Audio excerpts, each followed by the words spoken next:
ফ্রিল্যান্সারদের cyber নিরাপত্তার জন্য যোগাযোগ যে কমিউনিকেশন চ্যানেল যেগুলি আছে, যেমন ধরেন ক্লায়েন্টের সাথে গুগল মিটে অথবা জুমে অথবা বিভিন্নভাবে আমরা কমিউনিকেট করে থাকি।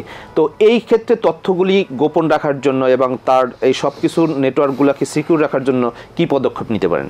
আচ্ছা, বেসিক্যালি আমরা যখন ক্লায়েন্টদের কাজগুলো করি, ফাইবার বলি বা আপওয়ার্ক বলি বা অন্যান্য মার্কেট প্লেসগুলো বলি, ম্যাক্সিমাম ওদের চ্যানেলগুলো ইউজ করতে হয়। অর্থাৎ আমি ফাইবারের অ্যাপের মাধ্যমে আমি কমিউনিকেশন করতেছি, আপওয়ার্কে অ্যাপের মাধ্যমে কমিউনিকেশন করতেছি। খুব কমই সুযোগ থাকে আসলে তাদেরকে হোয়াটসঅ্যাপ বা অন্য কোনো সোশ্যাল চ্যানেলে আনা, কারণ এটা ভায়োলেশন।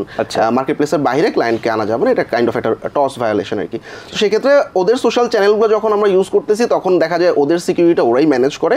এছাড়াও আমরা এক্সটার্নালি জুম বা মিটও ইউজ করতে পারতেছি, যেগুলো অনেক বড় কোম্পানি, ওদের সিকিউরিটি ওরাই মেনটেন করতেছে। এখানে আমাদের যেটা খেয়াল রাখা উচিত, আমাদের নিজস্ব যে কম্পিউটারটা বা সিস্টেমটা আছে, আপনি যেটা বললেন যে অপারেটিং সিস্টেম, এখন অনেকে ক্র্যাক অপারেটিং সিস্টেম বা ক্র্যাক সফটওয়্যার অনেক বেশি ব্যবহার করতেছে, এবং এই জিনিসগুলো না করা, আমি যেটা ইউজ করবো সেটার পেইড ভার্সন ইউজ করা।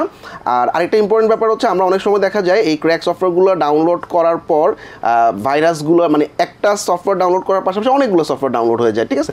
সো এই জায়গাগুলোতে আমাদের সিকিউর থাকতে হবে, এবং সবচেয়ে ইম্পর্টেন্ট যে ব্যাপারটা, সিকিউরিটি নলেজটা থাকতে হবে। আমরা এমন একটা রাউটার ইউজ করবো যেটা মোটামুটি স্ট্রং, যেটা ভাইয়া বললো যে একটা পাসওয়ার্ড, অর্থাৎ পাসওয়ার্ডের কম্বিনেশনের ক্ষেত্রে আমাদের দেখা যায় আমরা কিছু কমন পাসওয়ার্ড কম্বিনেশন ইউজ করি যেটাতে খুব সহজে ক্র্যাক করা যায়। সো সেই কমন পাসওয়ার্ডগুলো না ইউজ করে আমরা মানে ক্যাপিটাল, তারপর ছোট হাতের, তারপর হচ্ছে স্পেশাল ক্যারেক্টার ইউজ করে পাসওয়ার্ডটা রাখা, এবং পাসওয়ার্ডটা প্রতি মাসে অন্ততপক্ষে একবার চেঞ্জ করা। আর আরেকটা কাজ যেটা করে, আমরা যে মার্কেট প্লেসের অ্যাকাউন্টগুলো খোলার সময় যে আইডি পাসওয়ার্ডগুলো দিই, এগুলো আর চেঞ্জ করা হয় না। সো প্রত্যেক মাসে আসলে প্রত্যেকটা মানে আলাদা আলাদা অ্যাকাউন্টের জন্য, ইভেন সোশ্যাল মিডিয়া অ্যাকাউন্টগুলোর জন্য আলাদা আলাদা পাসওয়ার্ড সেট করা উচিত।